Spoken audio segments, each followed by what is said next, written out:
They're a clear winner at the moment. I have to say I am remarkably impressed. I have never seen a group back the winning answer quite as dramatically as you guys are.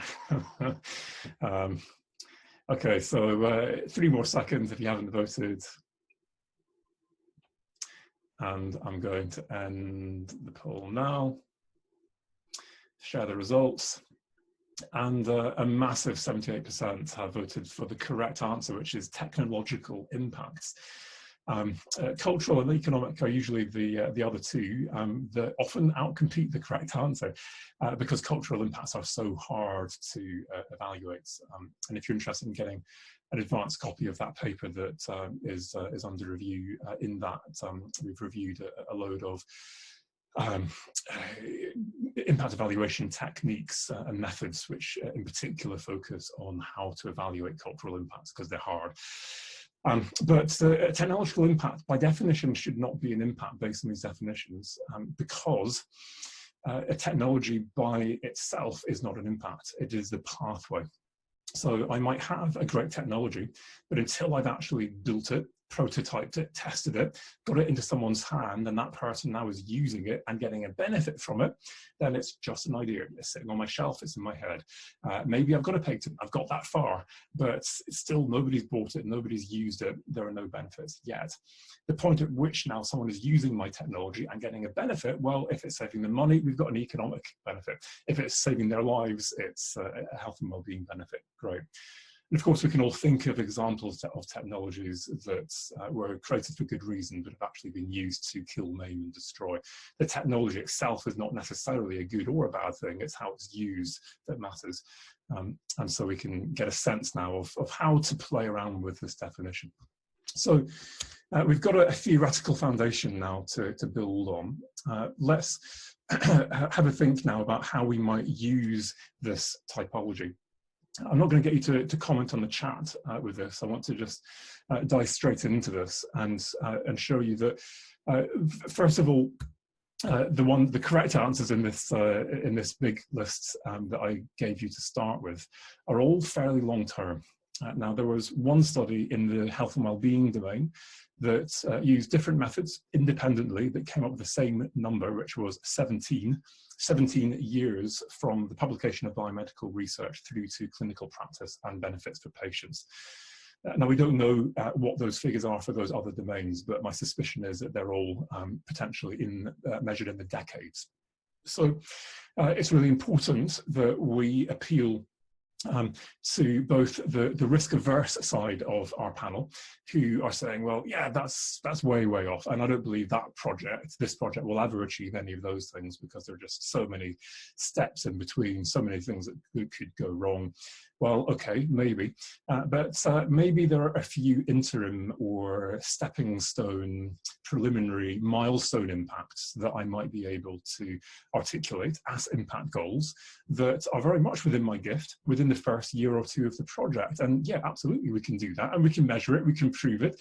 And of course, as we do that now, we're demonstrating that we are on the road to those longer term impacts, and we make it even more believable that we will in fact get all the way down that line to the longer term impacts.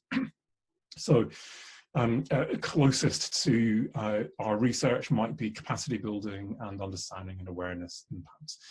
And so we've built some new kits, we've got done some training, people have got new skills. We've got now people who are aware of an issue they were not aware of before. They understand something important, and I can explain why that's so important. I can build a problem statement to justify that, and now I've got some very clear impact goals which are benefits in these categories. That then might feed onto attitudinal impacts, behaviour change impacts, which might lead to maybe a policy impact, which in turn leads to an economic impact, which has environmental benefits, and so on and so forth. And I might then want to order those impact goals as part of a causal chain. Which not only sells my impact very effectively, but also gives us a sense that, yeah, you know, those really ambitious things that my board panelists might be looking for. Yeah, I just want that one high risk, high reward thing that will change the world. And yeah, these guys are saying they're going to do it. And you know what? When I look at that causal chain and what they're going to achieve on the road to getting there, I actually believe them. They might well actually change the world. So if you want to have a look through the book, you can see a few pages. We've got information about different types of impact and how you might evaluate them, cross-referencing to chapter 22. And instantly something you can do that I think enhances your chances in terms of impact is to think about monitoring and evaluation. You don't have a lot of space, but at least a nod to the fact that there are some specific things that we would expect to see change.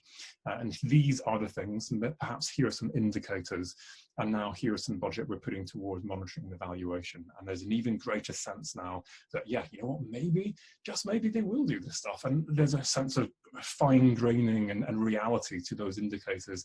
I can see what success looks like now, and I can see how they're going to measure that, and I believe this is going to happen. Great. And for GCRF proposals, really important that you have monitoring, evaluation, accountability and learning. MEAL is the current acronym people use in the development world.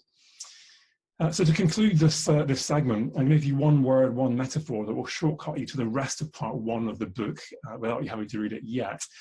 The metaphor is me walking down a street with a colleague and a sign simply saying smile, and grinning at random passers-by. And we use this as a metaphor, which is that good ideas are like an infectious smile. They spread through the warmth of human connection. And it is this empathic approach to impact that is, for me, what works and what will save you time, both in terms of the bid development process and achieving impact post-award. You've got 5 words on the screen here which map onto 5 chapters in the book. If you scan through, scroll through the book, which explain, based on the evidence, what works and what will save you time.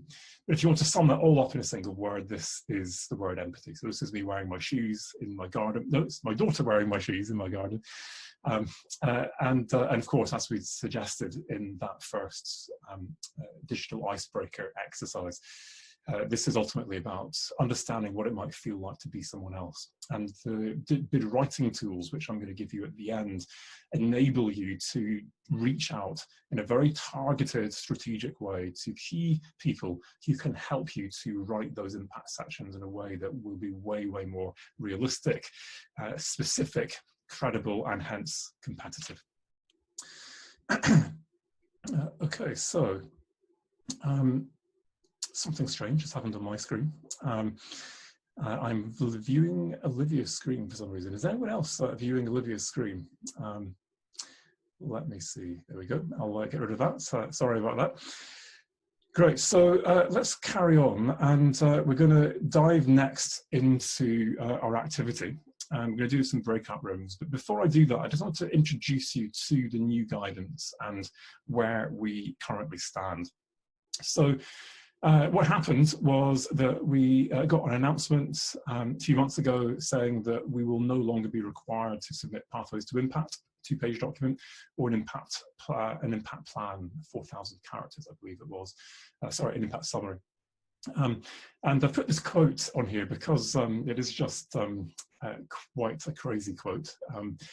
There's a therefore in the final sentence, which for me, I have no idea how you get to that final sentence from the first 2 sentences, but there you have it. Therefore, they have decided to remove the requirement. And so instead, what we're being told is to look at individual calls for proposals. And guidance will be given in each call, and that will differ subtly from call to call on what is expected in terms of impact. So what you need to do at this point is to make sure that you are focusing on the specific impacts sought in your call. There is no one-size-fits-all on this. Never was, because this always had to be tailored to the aims of the call and to your specific project. But much more so in this case, you need to make sure that you are adapting both the length and the focus of your text on impact to what the call is saying. Controversially, perhaps, I'm going to suggest that in impact light calls, you may well want to say very little about impact, because if there is not impact in the assessment criteria, and it is happening in some calls, then great, I might put a small paragraph on that. But if I put too much on impact and it's not in the assessment criteria, I may be out competing text that is going to actually help me get a better score. For the majority of them, though, there is impact in the assessment criteria. I need to make a judgment call as to how important that is. I'll give you some examples that will help you to make that decision. And then what's the focus, the flavour of impact is in that particular call. So, for example, I think the most impact-light one I've discovered so far is a current call out by NERC called Pushing the Frontiers. And there is no impact in the assessment criteria at all. It does not feature. And we've got this small paragraph in the guidance material. So yeah, you might want to put something on it, but I'm probably not going to put much more than what they've put in their guidance criteria in this particular case, because that's clearly not what they're judging the proposals on. In the vast majority of the cases, this was the only one I could find in terms of current calls which doesn't have this. You've got impact there, and in some of them this is very much impact heavy. So as you might expect, this is a screenshot from the current COVID-19 application form. The majority of the application form, including the content on research, is all about impact. Across the Global Challenges Research Fund, again, as you would expect, given the political aims of this particular fund, you're seeing statements like this statement on this screen again and again in different guises. Also, if you have a look here, this is a MRC, AHRC, ESRC call on mental health. And this is from the scope. It's also in the assessment criteria, and given that we've got it in both places and there's quite a lot of detail on it, yeah, this is going to be important for this, and it's a very applied area. Clearly, I need to make sure impact is threaded through this very effectively if I'm going to be competitive. But just having a look at the flavour on this, 4 out of the 5 are engagement. Only one of them is actually an impact statement here. And there's a real focus, as you might expect, on mental health. So great. It's not just any old impact. There are particular things that they're looking for, and I'm going to have to make sure that I'm really strong on engagement here. Although ultimately, we're going to ideally have some suggestions about where this might go long term in terms of benefits for mental health. Here's another different one. This is AHRC, and I thought it was quite interesting. This is scoping future arts and humanities-led research, and this is from the scope, and a lot of that scope is about impact. So this is as much about scoping impact as it is about scoping research, according to the call documents, and some interesting focuses: international and policy. I'm not quite sure why. They should be more important than other domains, but I would make sure that I've definitely got those 2 things, and I may well have some other things in my application. So getting a sense now of how you might balance the amount of content and then the flavour of content on impact. I want to move to the breakout rooms in a moment, but I'm going to give you a bird's eye view of what is to come, which will hopefully help you in your discussion. So my suggestion is that you've got these 4 things that you're doing. So first of all, you've got a problem statement and or an introduction to your beneficiaries, and a couple of questions you might ask in each case. And I've got 2 parallel paths here. I've got an impact path along the top, and I've got a research path along the bottom. And what I'm asking is, to what extent, how, and where am I going to integrate my research problem statement and my impact problem statement, my research and my impact goals, my pathways to impact and my research methods, my impact outcomes and my research outputs, and where am I going to do that? So this for me is your goal. This is a map for what I'm trying to do. And from that bird's eye perspective, I wonder what you can spot in the proposals. So we're going to move into the breakout rooms. I'll stop sharing at this point. And your instructions are simply to take the next 5 minutes to have a read of the 2 proposals, if you've not had a chance to do that already. If you've already pre-read them, then feel free to move into discussion straight away. Just introduce yourself to your colleagues. We'll have 4 or 5 people per room. And if you want to take longer to read, just carry on reading, turn your volume down, and then just come and join in the discussion when you're ready. And we'll give you around about 10 minutes for discussion on this, push and pull that to an extent, see how much time you need. And the key question that you have to ask is, which of these do you prefer?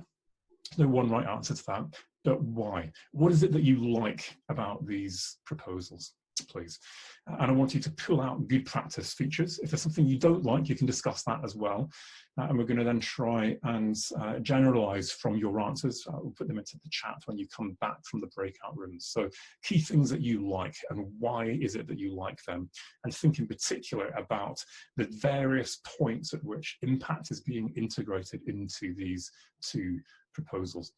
I should say that these proposals have been anonymized and changed to varying degrees.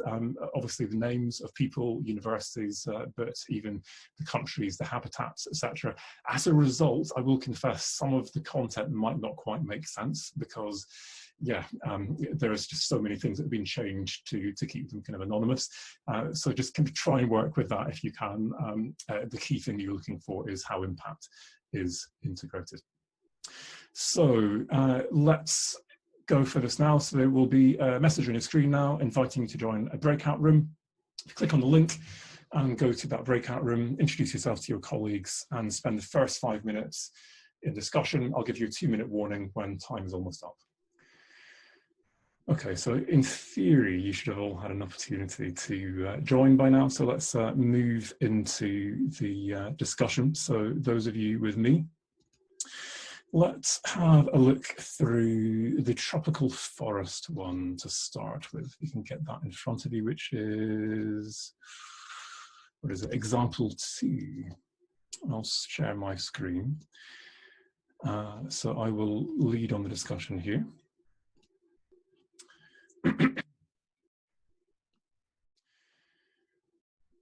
Great, so the context of this is Global Challenges Research Fund. So instantly, this is going to have to do impact. It's going to have to do it well. That's a key part of the criteria. And in GCRF, the loss of the pathway to impact is being felt very keenly. Because if you were doing well on that, you would have used every bit of space on your pathway to impact before. So this is a network call. It's a scoping network. So first of all, I've got a page which is the objectives, and you can see that at the top of the objectives we've got an introduction, which is a problem statement, so that you can instantly see why this aim and these research and impact objectives are important, both from a research and an impact perspective. Remember, you've got 4,000 characters here, so you might as well reiterate that so you don't get people just coming in blind and going, huh, why is this important? And you can see this is clearly labeled now as research and impact objectives. And so if you have a look through this, we've got, let me see, yeah. So we've got some impact goals. These are mainly impact goals in this first one around capacity building. And we've got a second work package goal here, which is kind of researching now. We're understanding something we didn't understand before about stakeholders. Sorry, the formatting is a bit off here. And ultimately we'll then build a research proposal out of that. And now we've got some pure research kind of stuff here, and yeah, another research. So work package 2 is more researchy, work package 1 is more impacty, but we'll see there's a bit of a mixture of both as we go through. Then a reiteration of the aims and objectives, but without a big long list here. We've just referred to the objective section and we've instantly saved ourselves at least half a page. We've got a rationale. Now this is GCRF, so if you look at this, probably 2/3 of this is now an impact problem statement, and then we've got kind of a research problem statement towards the end, which is probably, yeah, I don't know if that's the right balance. Then we've got things in the assessment criteria. So each of those assessment criteria are labelled, and you can't downgrade this proposal, in theory, if you think that we've done the right stuff here, because we've said exactly how we're meeting each of those. And in each of these, we're saying the added value in terms of the research and the impact, the sustainability of it. Again, there's links through to impact there. Research excellence and innovation is a key criterion, but again, I've saved space, so we've cross-referenced to the academic beneficiaries in the JAS form. You can't miss that, it's in bold, and you're not going to be able to downgrade me from not saying it. I've just put it in a different part of the form. So again, I've saved myself another half page at least for impact in here. We've got a bit of impact and research track record in terms of the management team, and then we've got a table where we can see the objectives and how they then fit into different tasks. So this is explaining how the research all fits together. Then in the ODA statement, we've got a table which gives you how the impact then links to pathways, and then what you're going to get in terms of evidence of those impacts actually having happened as a result of that. So sorry, I'm scanning back up. I'll just look at this for an example. So we've got a reiteration of the aim, a summary in this case, and then we've got the network activities. And you can see a lot of this is actually pathway to impact type stuff. And the same with this one. This is now maybe a little bit more researchy. This is developing a research proposal. And we've got clearly labeled research outputs. So a paper and a research agenda leading to a bid. And we've got numbered impacts. So we're going to get 5 impacts from this, and they are specific. So for example, it's not just we'll build some capacity, we'll actually have evidence from a postcard to your future self exercise, questionnaires and interviews of specific benefits that will arise through in-country training. So hopefully a little bit more specific than just we'll build capacity kind of stuff. And this is the more researchy one. So we've got a literature review, some preliminary research in 2 countries, and again, a research output and 2 impacts. So there's a bit of a flavour of this one. Tell me, what are the things that you like about what you see? What are the things that you would do differently? And just unmute your mic if you want to speak.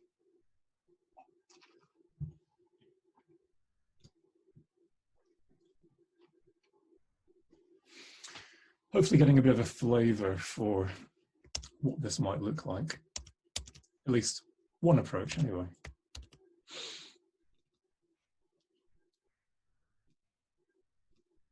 So if no one wants to say anything on this point, let's have a look at the second example. So this is an ESRC complexity centre. So both of these social science, environmental social science proposals. I am an environmental social scientist, hence the link. And it says an outline stage bid. And it's important to note that in the proposal, they ask for quick wins that could be achieved in the first year, which the centre will then build on in terms of impact. But it's very clear. In this case, there was no pathway to impact allowed. It was outline only. And we were told in the case of support to integrate impact plans. So here's another real life example, another way of doing this. And again, you can see an integrated list of impacts and a case of support with an integrated research and impact rationale, and a diagram that explains how the research methods work packages link to these policy, what are they? Policy, something that's policy areas, policy area groups. So we've got impact work packages effectively and research work packages, and they link in this particular way as is described in the text. Okay, welcome back everyone. I think everyone is now back in the same room, and let's see how you all got on with that. Apologies, the screen sharing didn't work. Someone else shared their screen earlier and it seemed to create an issue for us, but hopefully you can see this now. Tell me if you can't. We're not going to do this vote. I'd like to just zoom straight into the key thing, which is I want to hear from you, what did you like So have a look in the chat and you'll already see the group that were working with me, some of the suggestions that they came up with based on what we were doing. But I want you to add now some of the take-home messages from your group. What works in terms of integrating impact into a bid? It's of course just two of many, an infinite number of ways in which you can do it, but what did you like or not like? So I'm going to stop sharing and just have a look through some of this. We won't have time to go through everything, but just to get a flavour of this. So people are liking the structure, the GCRF one. Some might say it's over-structured, lots of signposting and tables and quite bitty as a result, but maybe that's useful. And as a result, you'll be able to build this kind of map in your mind of how each part links to the other parts. I think that the two tables in particular are probably the most effective device for creating that map. But of course, in the other example, we've got that schematic diagram, and maybe that would have been a nice thing to add in the other one. So the connectivity coming out clearly, evidence for co-production in the forest ecology one, the tables people like as well as the charts. How explicit the impact is, and that is a really key thing, the number of things that you read in review that are just implicit. Great. So yeah, some of those quick wins are a bit weak, has to be said. Yeah, grasping at straws comes to mind. Yeah, the OCC Centre wasn't as explicit about the benefits. Great, so I would agree with that. My view is that example 2 is the better of the two. Hopefully that means I'm learning, and but who knows whether that one will be successful or not. Good, so let's have a think now about some take-home messages from this. That's what you took from this, and hopefully this is now grounding what I'm about to say in a bit more reality than you would otherwise have, because this can feel quite kind of disconnected and abstract otherwise. So 3 points on this slide. I'm just going to work through each of these in turn because this is really important. First, I want to know, what are the key ingredients that you need in your proposal, in your case of support, because we're going to have to pare this back. So what are the key things that have to be included? And the first is that we need to integrate impact into our problem statement. So we're used to creating problem statements which are major challenges or knowledge gaps, things like that. But let's now work out what is it that we need to know in terms of impact. What are the impact challenges? And what is the evidence for that? And in the same way that we will reference our academic problem statement, let's reference this, this non-academic problem statement, justifying why there is such an urgent and important need. Now, depending on how impact heavy the call for proposals is, I might take this in one of two ways. So for a less impact focused call, I'm probably going to focus first on the research and coming up with a set of research questions and research goals that I know are going to hit all the right buttons in terms of academic significance and originality, because without that, I don't have a chance. And then based on that, I'm then asking myself, right, who might benefit from that? I'm doing a stakeholder analysis and I'm talking now to some people like that, and from their perspective getting a sense of what this might do for them, and then going back and amending those research questions where possible to make them as relevant as possible for the needs of my beneficiaries. But it would be a research first approach because that's the emphasis in terms of the assessment criteria. In the two examples you've got there, these were very much impact-heavy proposals, and in that case, to be successful, I believe you need to start with the impact. So who are those beneficiaries? What are the challenges they are facing? And can I now evidence those challenges and create a really compelling problem statement that says we need to solve these problems and this is why it's so important. And then based on that, I'm asking now, what are all the research questions that potentially link to this impact problem statement? And then what is the subset of those that are, I believe, academically original and significant? And I then focus on those so that I hit the research goals in the assessment criteria as well. The second of these two, and it's getting a bit boring, I'll maybe stop the screen share so you can see me instead, is that we need to integrate research and impact goals in the objectives section. Now, you only saw one approach to that because I've always just had integrated lists. In the second one, though, however, in the forest ecology one, you saw that it was clearly headlined as impact and research goals. So there are both mixed in here, and you can't miss out the fact that there are impact goals in this list. Some people will put a kind of a code, impact goal 1, impact goal 2, or they might have a list of impact goals followed by research goals, or vice versa. It doesn't really matter how you do it, how integrated it is, but the point is we've got both. And you're going to have them both in your objectives section, and then you're going to have to make sure that all of those are met. And it's not just now about making sure you've got a work package that maps onto each research question or research goal.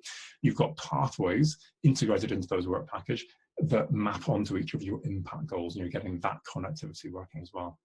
Which then brings me to the third final point on this slide, which is that you need to integrate pathways that lead to the delivery or the monitoring evidence of impact into your research plan alongside your research methods that, of course, then lead to very clear research outputs.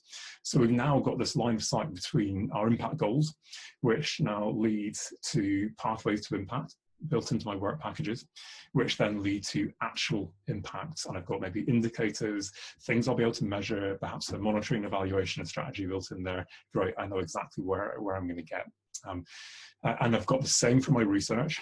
I've got research methods then in that work package, and the research methods and the pathways to impact are integrated. It may be that I've got some tasks which are wholly impact, some which are wholly research. As you saw in my tropical forest example, I've got pretty much an entire work package, which is the impact work package, the research work package. Maybe that could be more integrated. But in each case, you see the outputs. Yeah, we've got a research output, at least one, and a bunch of impacts as well. And these are specific impacts, not just we'll do some capacity building type stuff and wave our hands. So the second point that I want to come onto then is how then to integrate this. And I'm going to suggest a few different approaches here. So the first is to save yourself a page for impact in your case of support by cross-referencing to objectives and academic beneficiaries. A few people I've been working with on this have been quite nervous about this. What if they miss it? Well, yeah, there is that risk that your reviewers potentially might miss this, but I sat on enough panels to know that if someone inadvertently puts some important stuff in the wrong part of a proposal, your panel will normally pick up on that and say, no, we can't downgrade them on this because they have answered this and they've said exactly how they're going to do it. It's there in black and white, the reviewers missed it. And I'm making it very clear that you can't miss it in that second example. If it's in your proposal, yeah, you should not have to repeat your objectives twice, certainly not when you've suddenly got less room for impact. That's my view anyway. So I think very low risk, and the bigger risk is not having enough room for impact. The second point here now is the tropical forest example, which is using tables, headings, and formatting to signpost how your research and impact goals deliver tangible research outputs and impacts. A lot of love for that in the chat, but a lot of critique that, you know what, you could have blended the two and had a nice diagram as well, and that's a fair point, which is that third point, the third approach, which is less integrated. We've got research work packages, we've got impact work packages. They're not named work packages in that example, and we're now going to have some text and a diagram that explains how they connect to each other. So in summary, what we've got here is a four-step process. These are 4 points at which I believe you need to integrate research and impact in a case of support. First of all, in terms of your problem statement and your beneficiaries, right at the outset. So you've got that integrated. You're going to integrate research and impact goals, which are responding directly to the problem statement that you've evidenced at the outset. Those research and impact goals then link to a work plan where you've got research methods for the research goals and impact pathways for the impact goals, which then lead you to tangible, measurable impacts and specific research outputs. So I'm able to judge, yeah, that's good value for money. Yeah, that's impact. Yeah, that meets the objectives of the call. I said I would conclude very briefly by signposting some proposal writing tools. One of the links that you can click on from the email this morning is to a handout with a Word version, an editable version of these two tools, public and stakeholder analysis and impact planning. But this is how you use these tools for bid writing. First of all, I need to ask myself who might benefit from the impacts in this call. And I use my stakeholder analysis to identify there's at least 2 or 3 organizations. Yeah, I know some people in them. I'm going to go and contact them, discuss this with them early and get them to help shape the impact aspects of this proposal. As a result, I write something way more specific and credible and hence more competitive. I'm able now to ask what their interests and needs are and co-produce additional impact goals, which will be more competitive. And I'm able now to link my activities to impact goals and beneficiaries in a really systematic way using this impact planning template. More on this on my blog or go onto Google Scholar. Just put in stakeholder analysis and you'll get my most cited paper on that. Essentially asking who's interested, who has influence for good or for ill, and who is impacted. And in your handout, you can see the template to complete. My impact planning template on the book, there's a peer-reviewed version of this as well. Go to my website if you want to see that. And now, based on those conversations with those stakeholders, I've got clear impact goals targeted to specific beneficiaries linked to particular parts of the project, to the research. I've got specific pathways or activities. I've got indicators now of what works or not. I've got risks, how I'm going to mitigate them, and I can build this into my project planning.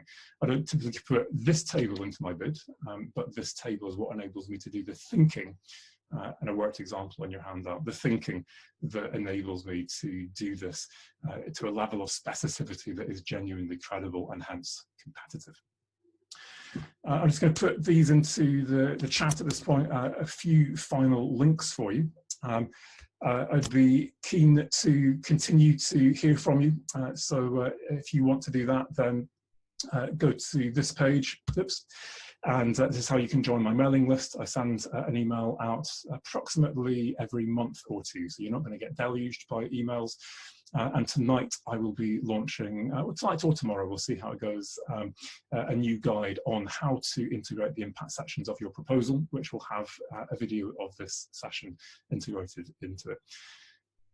Also on my website you can see all of the online training courses that I do, lots of things to choose from, influencing policy and impact culture, 2 of the most recent ones that I've launched, full day courses, and hopefully things you will enjoy.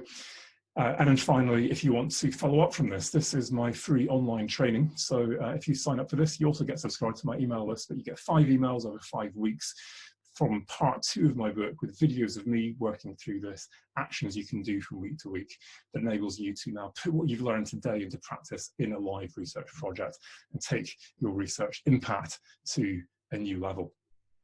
It is now 3 o'clock, so we're going to close the webinar formally at this point. I'm going to stay and we'll have some time for some additional discussion for those of you who've got a bit of extra time. Thank you everyone for coming along. Thank you for your engagement and all of your discussion and chat. And do just get in touch via email if you didn't manage to get any of the links to work, despite my best efforts. We will find a way. Thanks for your time. Take care, guys. Stay in touch. So those of you who are still there, do feel free to stay, just unmute your mic, and we've got some time for a bit more relaxed conversation now. Those who want to fire away, and let's see where the discussion goes. Mark, I have a question. It's Dana here. So now that the UKRI has removed all of its impact, when the call guidance isn't clear, which end of the spectrum should we err on? I know that impact is always going to be important, but when you've got 8 pages for a case for support and we're running out of time. You know, and you know, how do you find that balance when it's not very clear in the guidance? Yeah, so I'm going to give you my opinion. I need to emphasize this is my opinion here because this is controversial and I've not been liked for saying this. But I think that if it's not clear in the proposal, in the call for proposals, and in particular when you look at the assessment criteria and there's nothing clearly on impact, then you've got two things working against you if you overprivilege impact. The first is that you've got a panel of people who've got a set of scores which they're developing based on the impact, on the assessment criteria. And if you put too much effort onto impact at the expense of content that speaks to those assessment criteria, there is a danger that you actually compromise your scores without getting any uplift from the impact because it's not included in the assessment criteria. Also working against you, sadly, is the bias of the peer review community. Although I would like it not to be the case, my experience, in particular from GCRF proposals where impact is front and centre, the UK peer review college in particular is really biased towards research excellence criteria. And you could have projects that have hideous impacts, fundamentally flawed, that would be damaging, or where they put no effort in whatsoever, and you get these rave reviews based on the fact that this is incredible science, being reviewers willing to completely overlook the fact that the impact is horrendous, and it's actually meant to be important in GCRF. That's not across the board, but there is a bias there.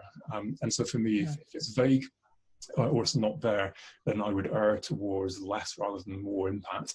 We are being told it's important. Your panel chair may be trying to prove a point. I would have at least a small paragraph or at least a sentence in there.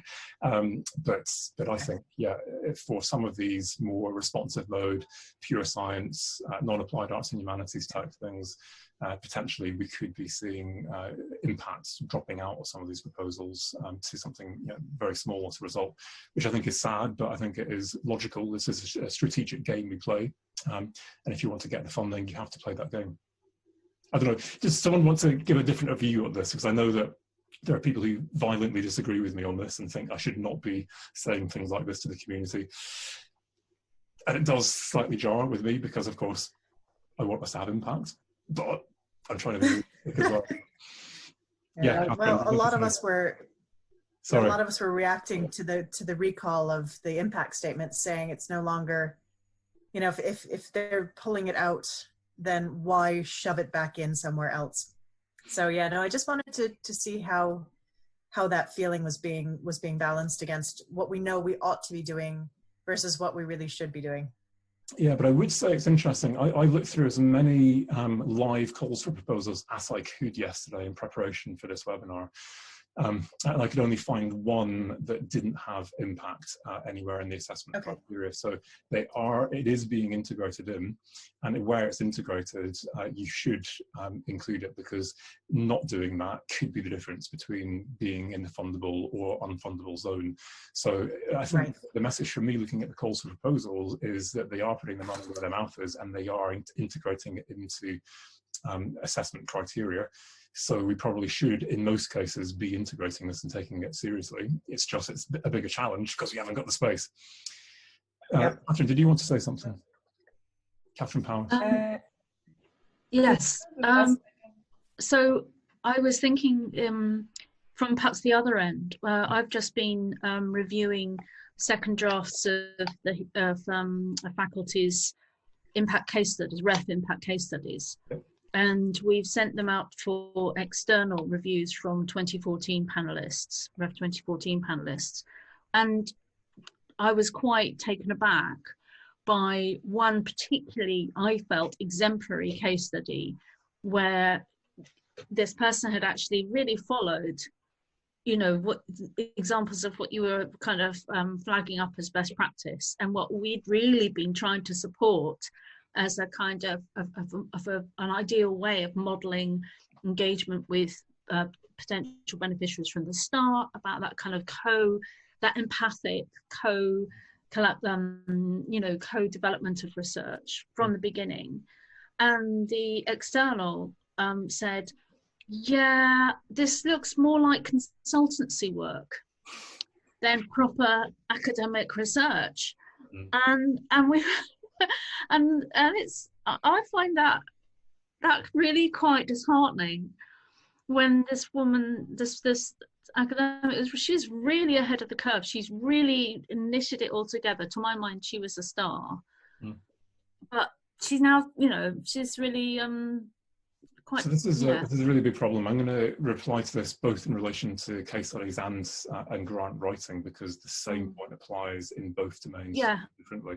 And the problem specifically is for highly co-productive research proposals and impact case studies.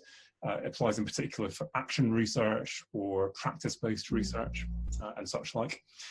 And the problem is that the research and the impact are totally enmeshed. And very often, actually, it starts with the impact and the research comes later. And what you need to do, whether it's in an impact case study or in a grant proposal, is to artificially divorce the two. Sorry, we've lost you. So what you need to do is to artificially divorce your research from your impact to be competitive. And the danger is that your impact is hidden by your research, and your research is hidden by your impact. And so people looking for impact see what this looks like. Well, it's just all pathway and research and applied research. And I want to know what the impacts are. It's just all the stuff of working with people and co-producing that I don't see any real impact. And equally, you've got on the other side of this, people looking for the research and saying, well, what's novel? What's original and academically significant? This all just looks like pathway to impact. There's no research in here. And of course, the two have been completely fused and integrated, as is good practice in action research and in co-production. But it doesn't sell well in an impact case study or in a grant proposal. So now I'm asking, right, specifically, you've got 3 output criteria. Rigor is usually fairly easy to demonstrate. Specifically, I'm asking, what is academically significant in the context of my discipline, and what is original, and what is the evidence that this is genuinely original, it's not being done before, and I'm building a case, I'm building an evidence-based argument for my academic significance and originality. And I do that in my case of support, and I've now got my my research questions and goals coming out of that, and instantly I can see fused with each of those research goals is originality and significance. And yeah, this is amazing. Wow, I'm really impressed now. And then I've got my impacts, and in the ref, that's in section 2 versus section 4. The reality is that they're going to be really enmeshed in your proposal in terms of how you actually organize it.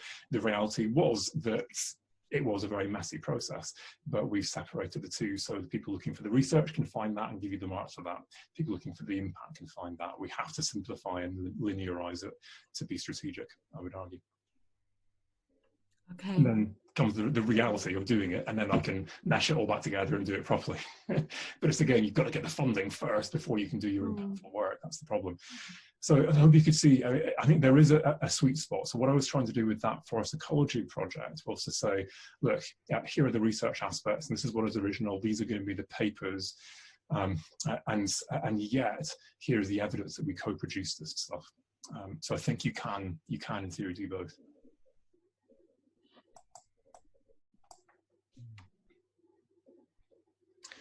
Other questions?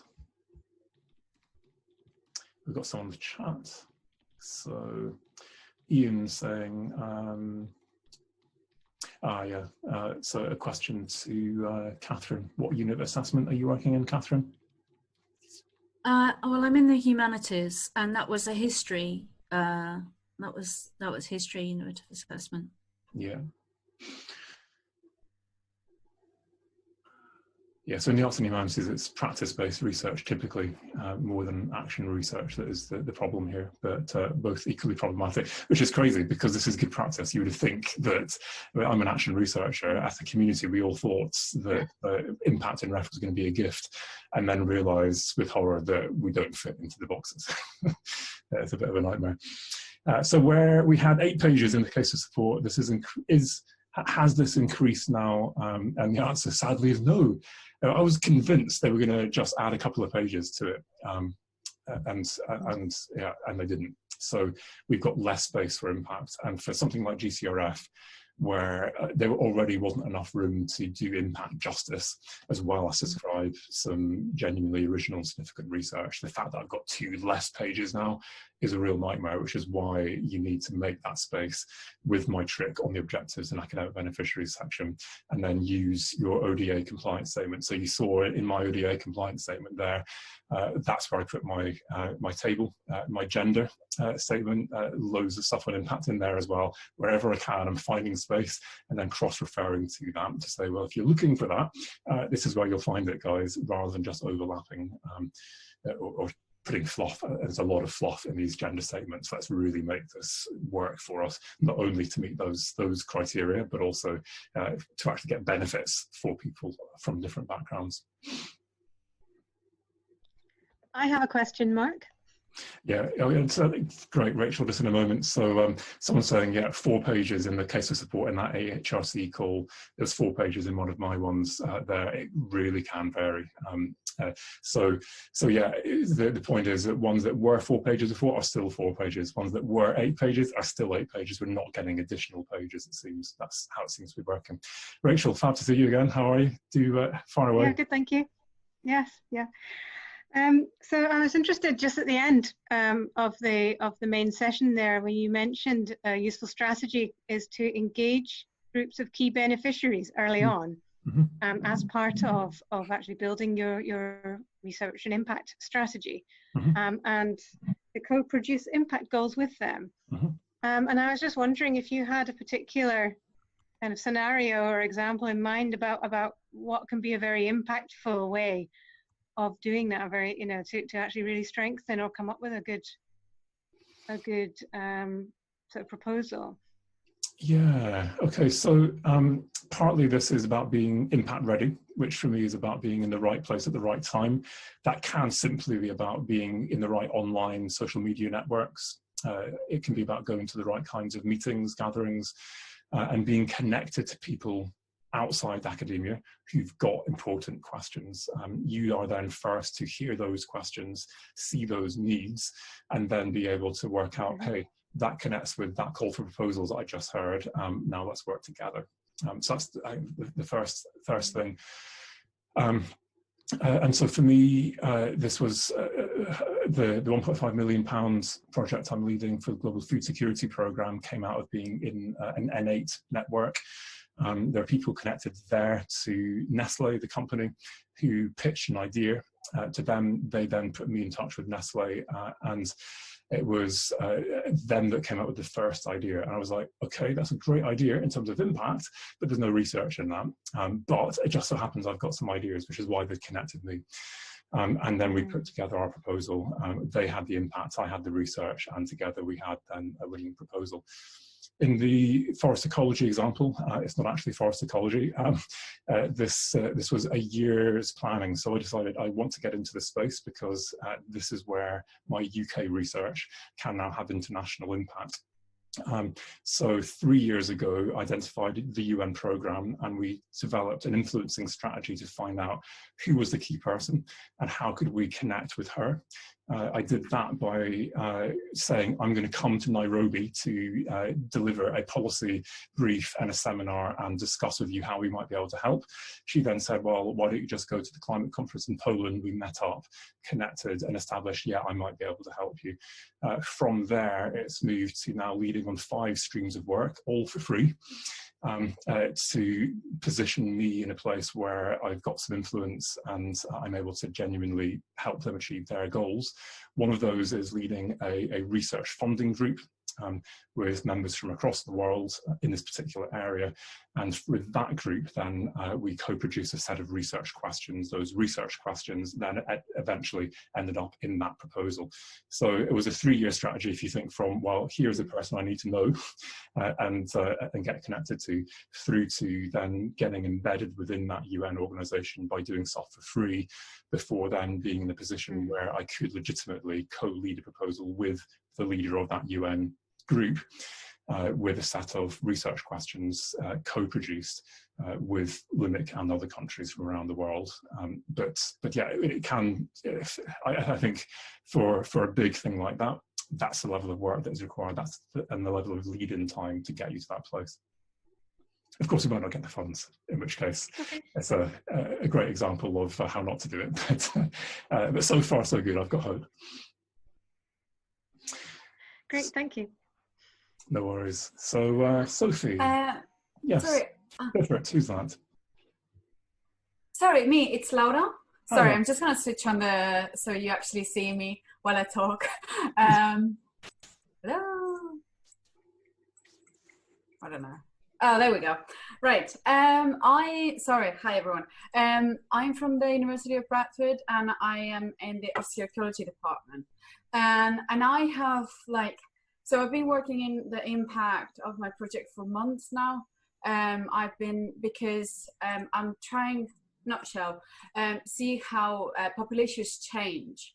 And I understand everything what you talk about, integrated and coming from the beneficiaries' point of view to your project.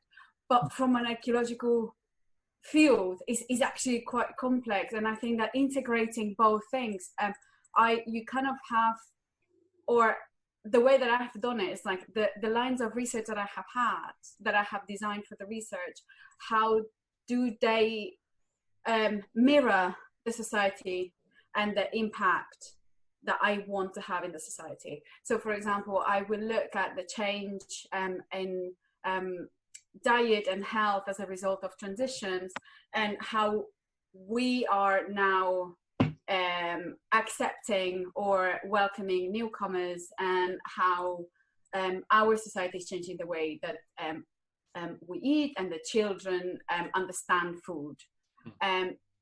But I always feel that it's almost like two projects that have like the same lines, but they will never be able to be completely integrated. I don't know if you understand what I mean. Because from the ecological point of view, you kind of I don't know if that approach that I have taken is actually the correct one, or I'm just not thinking it properly. Yeah, okay, so integration is harder in some cases than others. I totally agree. Sorry. I think that where this is hardest is in terms of integration is in more pure science or non-applied arts and humanities projects, where the impact is via public engagement. And so the traditional kind of approach to this is, well, we'll do the research and then we'll do the public engagement at the end. What I would suggest in projects like that, where impact is important in the assessment criteria, is to ask yourself what you can do already based on the state of the art. And already in year one of your project, you can begin engaging publics based on the state of the art without any new research findings. And in so doing, you're now building an audience, you're building a user base or whatever it is. You've got more people coming to your events, joining your mailing lists, etc. Until by the end of this, now you've got a massive audience and an engaged audience. You've learned from your mistakes, and you are hitting, you're firing on all cylinders, ready now to launch a series of activities linked to the new research findings, which are the things that you ultimately want to get impact from, because that's the impact that is attributable to you and to your research. Right, okay.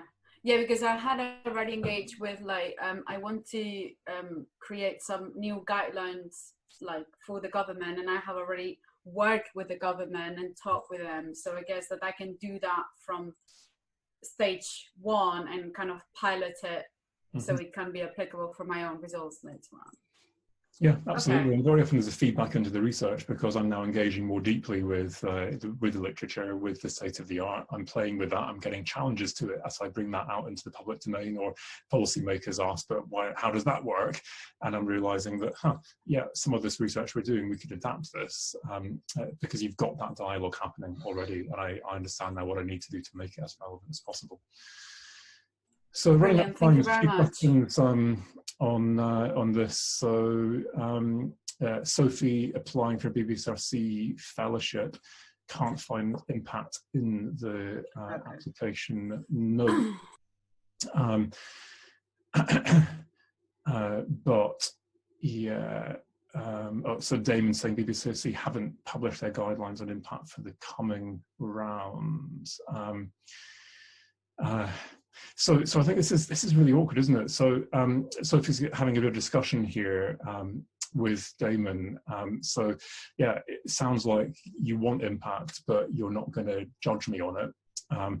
And this is where we get into this really awkward territory, like in that NERC bid, where it says, well, yeah, in theory, this is important, and you can, if you want, put budget towards impact, but we're not going to include this in the assessment criteria.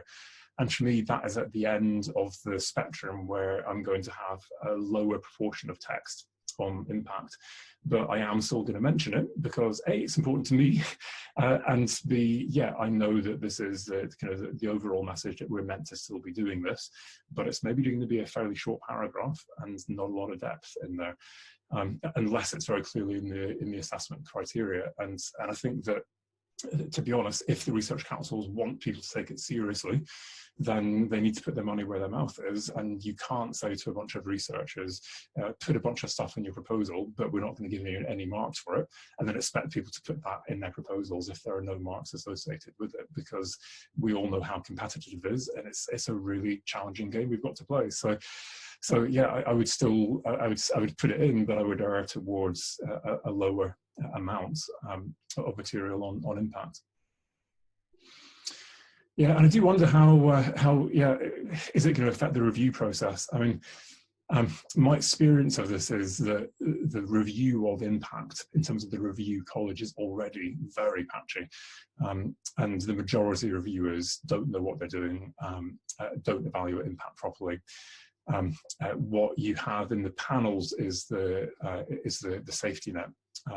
So panelists are chosen on impact-related calls, who understand impact, who have impact track record, and where relevant, there is training given to panelists. So the Future Leader Fellow program, for example, which I've served on panels for in the past, has a really quite extensive training program for their reviewers, which includes impact because it's one of their 4 criteria. So you get that training. So whilst you may not get a fair hearing from the review college already, and it may get even less fair as it gets more and more confusing in terms of what is it they're looking for, I would hopefully trust the review panels themselves are going to do a decent job and will override poor reviews that are based on a misunderstanding of impact. That's maybe asking you to trust more than you're willing to, but from my own experience of seeing how these panels work, there's usually someone like me on the panel, and a bunch of people who've got experience and expertise in this. Great, so I'm going to finish at this point, I think, if that's okay, because I've got a call in 5 minutes. It's been a pleasure, guys. Lots of great questions. Nice to have an opportunity for some more in-depth discussion. Enjoy the rest of your day. Hope you manage to get out into some of the nice sunshine. It doesn't sound like it's going to last much longer. And stay in touch, guys. Cheers now.